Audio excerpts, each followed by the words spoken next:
Hey, good morning, everybody. It's Hammer. Today is Monday, March 30th, 2026. I, of course, am Hammer, the founder of Originator, Success, Grab and Go Social, and Rate Sensei. Three great products under our Hammer Solutions umbrella.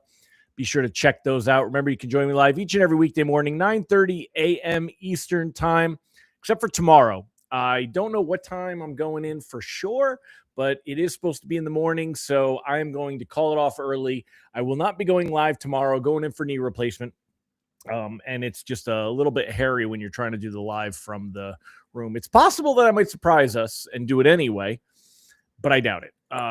Pretty good chance that there's not a live tomorrow. So I'll be going in for knee surgery, and that'll make that way I can have metal in both of my legs, and there you go. So anyway, good morning, y'all. So great to have you. If you're here this morning, say good morning. If you're watching the replay, don't forget, give me hashtag replay in the comments.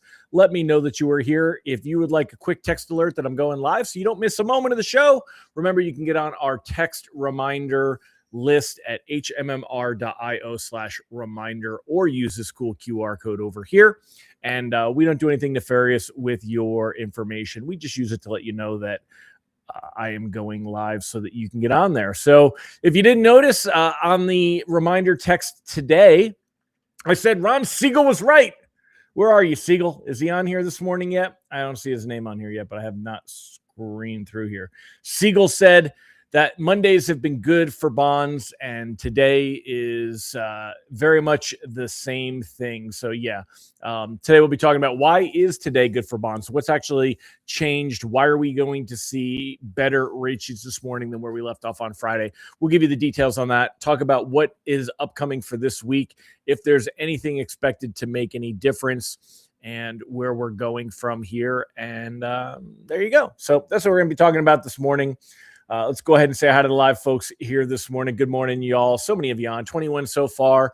We've been averaging, I think, 50 or 60. Good morning, Amy Blauser. No Zane. He's on spring break. Good for him. Thank you, Mr. Avila, on the good wishes for my surgery. It's funny because lately my knee feels better than it has in months right before the surgery, just enough to give you that little, do I really need to be doing this? Then I look at my x-ray and I go, yeah, I really need to be doing this. So anyway, so great to have you all here. All right, let's go ahead and get started. There you are, Siegel. You missed my kudos to you. You called it. We are up 30-something basis points this morning, 35 bips. And I was going to tell everybody why. So let's go ahead and get started. We're going to jump in. Let me share my screen and we'll get into the good stuff here. Pull that over for you. All right. So let's start off with a quick recap from Friday and where things were. Let me pull up Presentify. Can't type this morning. Presentify. There we go. All right. So let me pull this down a little bit so we can have a little more room with this. There you go. So taking a look on Friday, let's switch to the 5 days so we can get a real good feel for it. So if we take a look here, you can see Friday morning, we started with a big loss. It kept going down. When we were doing the video, it was ugly. We were already like way down on the day. And then right after that, we got a nice rebound. And then things kind of ended in the positive territory, but almost the same as where we were the day before. If you see right here, and we were actually up a few basis points. So after being down significantly, hitting this low point down here, and again, that's on the 5.5. If you look at the 5.0, and I am switching to that 5.5, the 5.0 did almost the same thing. Again, big drop down, came back up, ended the day just a hair better than the day before. Now, you'll see that these charts and the shape of these charts are not very different.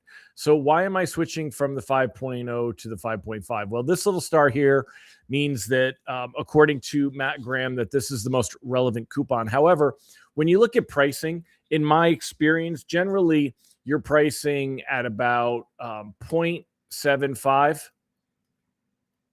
to 1.25 above the coupon. So if we are at the 5, that would be 5 3/4 to 6 1/4. And we're not pricing there, obviously. We're much higher than that. So we're generally pricing, into that 6 1/4 to 6 3/4 range. And to me, the more relevant coupon to be tracking right now is the 5.5. Now, you could see it was actually on Friday, if you remember, there was a big difference, though, between the way that the 5.5, and the 6 were trading, and that the higher coupons were actually not taking anywhere near the amount of abuse that the lower coupon was. And I had said that showed us that we were seeing a little bit of a shift, and that changed how, it looked like traders were basically pricing in and where they thought things were going to be, and we were where we were at. So anyway, rate sheets today are going to be better. Let me go ahead and clean up this as I go along better. You're going to see better rate sheets today. Mortgage bonds are up 34 basis points on the day. We have a nice improvement here. Let's talk a little bit about why we're seeing that improvement, and then we'll kind of continue on to the rest of the stuff. So if we take a look here, I buy into this belief, this article from Bloomberg. This is actually their market wrap, and it says growth jitters lift treasuries as stocks bounce, markets wrap. Now, it should be noted we are getting near the end of the month, so that will affect some trading, but less normal than otherwise, right, with the Iran situation. I believe that the biggest part of what we're seeing is it's a shift in momentum, and let me explain it a little bit more. So stocks rebounded while treasuries rose as worries that the Iranian war will trigger an economic slowdown. And remember, I've been writing this in my lock advice, my written lock advice, which, by the way, you can sign up for at www.ratelockadvice.com. But inside of these emails, and let me see if I can even find one real quick, and I'll show you. But inside of those emails, I have been saying commentary, March 27th. Here we go. So let me pop this out and pull this over, and we'll go over that. So inside of these emails, I have actually been saying that if we start to see, let me see, Control F, recession. Nope, I'm on the wrong window. I got to go over here. Control F, recession. Now I don't have it in this one. So that, but anyway, I've been saying that if we see talk of a recession and things getting worse, it would actually help bonds to improve. We're starting to see that here. Worries that the Iranian war will trigger an economic slowdown prompted traders to dial back bets on higher interest rates, even though Brent climbed towards 115 a barrel. If we look at CNBC, take a look and see what Brent is trading for at the moment. Oil, Brent. So it is right around that 115 mark here. Right at 114.71, but yet we still see bonds with a beautiful green candlestick here, up 36 basis points on the day. And again, we're starting to see that because if you take a look here at Fed futures, this will kind of tell us the story, right? So let's go ahead and look at June, and I'm going to click the compare feature. And what we're looking at is the lighter the candle, then this is a week, this is a day, and this is today. Right. So if we take a look, expectations that we would see a rate hike, remember, this is a hike, are starting to fall back. Right. And then if we look in July, expectations of a rate hike, again, look at how much higher they've fallen back. Expectations that rates will remain the same has improved. By the time we get to the end of the year, you can see it's much more dramatic. Where we were at with an expectation of a rate hike that has now fallen, and there's actually expectations of a rate cut, which are increasing. So what this is telling us is that markets are starting to bet into the idea that everything going on in Iran is going to linger and cause a second half of the year slowdown, possibly a recession. If we start seeing that word recession used more, you're going to see more benefit to bonds, right? Traders will, if they don't, because even with the idea of inflation, if the economy is doing very poorly, it struggles with inflation because you don't have the demand. So inflation will struggle a little bit more, and it's likely that we would see Fed rate cuts later in the year. So again, still a lot of volatility. Today does not mark a huge shift in a long-term trend. Let's make this a little bit smaller and we'll kind of look at this a little bit together here. It's certainly not the first time that we've had positive days. You had a little bit of an uptick here we had a little bit of an uptick here. And so we have our little bit of an uptick, but we could very easily start losing ground again and see things disappear from here. So keep that in mind. It's very much the case on where we could be. Let's see what Siegel said regarding the coupon. I got to the same result, different reasoning. I've always found the best data to come from the coupon closest to par. We don't change every day, but once we see continuity to coupon, we switch. Yeah, and that's why I think we're more likely to go up than down. So I'm going to stick with the 5.5 again for a while. I don't know what everyone else is tracking. It really doesn't matter. There's not a huge difference generally. Ron Siegel says, double-edged sword. The higher gas prices will have a short-term inflationary effect. Bad for bonds, but the economic slowdown will follow, and that is disinflationary and good for bonds. Yeah, and I think that's what markets are starting to price in. This thing's been going on for over a month now. Despite President Trump saying that we won and that we were close to an end, we have not seen things change. If you take a look here at where we were, what the current headlines are. Trump renews threat on Iran energy sites if Hormuz stays closed. So that's the thing here, right? So President Trump renewed threats on Iranian energy assets, including blowing up power plants and Karg Island. Now, we had a lot of boots on the ground hit over the weekend. But we didn't have any action over the weekend. So today, again, Ron Siegel, kudos to you, my friend. You called that Mondays have been good for bonds. Today, another day. I was concerned that we might see boots on the ground over the weekend. Trump likes to take action during the weekend so that he has time to help recover markets after the initial reaction. I thought we might see some of that. Even though on Friday, later in the day, I think it was Friday. Everything's a little blurry to me from last week, but Trump pushed off the date that he said he was going to attack. Might have been Thursday, and he pushed it off to March 6th. I think it was Thursday because they wanted 7 days, and he gave them 10 days, and there was all that. So, but now again, we keep going back and forth. He says, Trump said the U.S. is in serious discussions with a new regime in Iran. I don't know what new regime that is. An Iranian official earlier said there haven't been any direct talks. I mean, if the new regime is considered to be the son of the old regime, the Ayatollah, then, I don't know. Treasuries firmed, supporting U.S. stocks as traders dialed back bets on higher interest rates due to concerns of an economic slowdown. So we're starting to see a shift, but that could change. And traders are like lemurs. So they're going to go with direction, momentum. It could all have an effect. As far as locking or floating, I mean, it's okay to cautiously float anything at the moment. We definitely want to keep an eye on everything. Take a look here at the 10-year Treasury yield, by the way. We're back 4.36. We ended at 4.43. We did not get to 4.5 yet. We have not hit 4.5. I think it touched on it for the day. It was at a high of 4.48. So we have not even hit that 4.5 yet, which is good.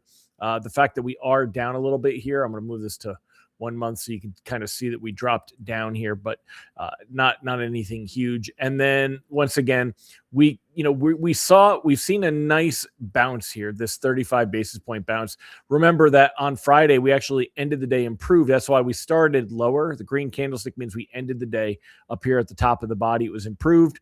We jumped this morning, started the day, and are up on the day a little bit here. So as far as other economic data this week and where things are at with there, let's take a look at the economic calendar for the week. Zoom in a little bit on this. We've got really not much of anything today. You got some Fed speeches, but really nothing to worry about. Tomorrow, we've got JOLTS, so the job opening labor turnover survey data that is coming out. If that shows weakness, that could feed into the current idea that we'll see weakness later in the year. So that wouldn't be a terrible thing for bonds. Then we've got on Wednesday, you've got the ADP jobs. Again, that's the weekly one, though, not the beginning of the month one, I believe. Yeah. So, and then what do we got Thursday, Friday, we got non-farm payroll. So we have jobs data on Friday, and that could be a big deal. could be more relevant than last time around, especially depending on how markets are pricing in the idea of a Fed rate hike or a Fed rate cut. Again, a lot of volatility when we went from we were going to see cuts to we were going to see hikes. Now it'll go back to we could see cuts. We could see some improvement.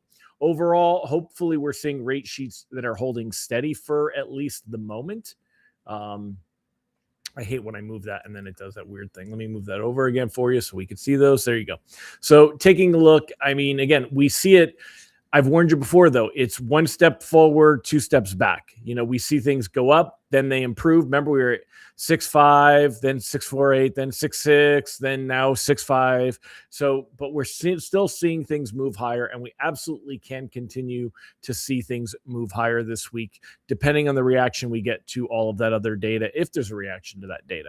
So everything is still going to follow on those headlines, but it is a good indicator that we are seeing that treasuries are and bonds are not tracking with oil right now. It's kind of decoupled for now.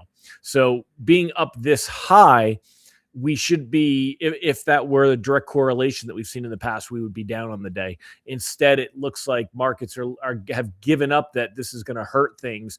Actually, now expecting, sorry, Sophia's trying to get to my blueberries in my fruit bowl here. Sophia, leave my fruit alone, girl. And so that is where we are at with this stuff.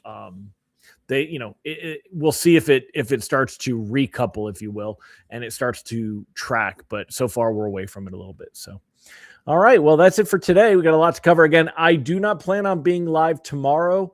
I may be around, but I don't plan on it. So keep that in mind.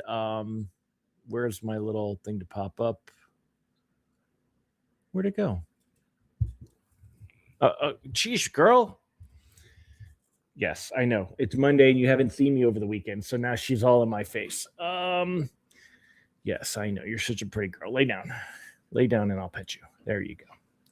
So anyway, I don't think I'll be around tomorrow. They just tried calling me to tell me what time my surgery was, but obviously I was with you guys. So I'm going to call back and see if I can get an answer on that. But if you're not on our text list, you need to be there because that's how you'll know if I'm there or not. So make sure you're signed up for the text and you get on there. Ron said he wonders if crude oil inventory on Thursday will have any effect in the oil market pricing, supply and demand. I don't think it will because they're already, there's been so much talk about where that stuff is and the reserves and all that stuff. So I don't know if it was. The new regime means the old guard has been killed or is no longer relevant. The new regime is actually leadership in the IRG as they have found clerics to be irrelevant now. Mark Rubio is on GMA today, said we're weeks, not months away from concluding this conflict. Yeah, but they're just regurgitating things. So there's no, I'm not putting any stock in what they say. They're just parroting what's being said. Trump said 4 to 6 weeks. We're still within that realm. And if we don't have boots to the ground, hopefully we can be close to wrapping it up.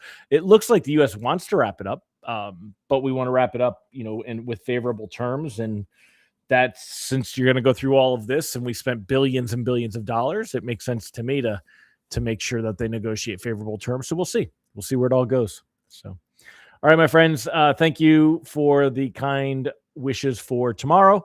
I will see you guys all on Wednesday, and I can show you my scars. Now, everything will be covered up, but I'll see you on Wednesday. Take care, everybody. Bye-bye.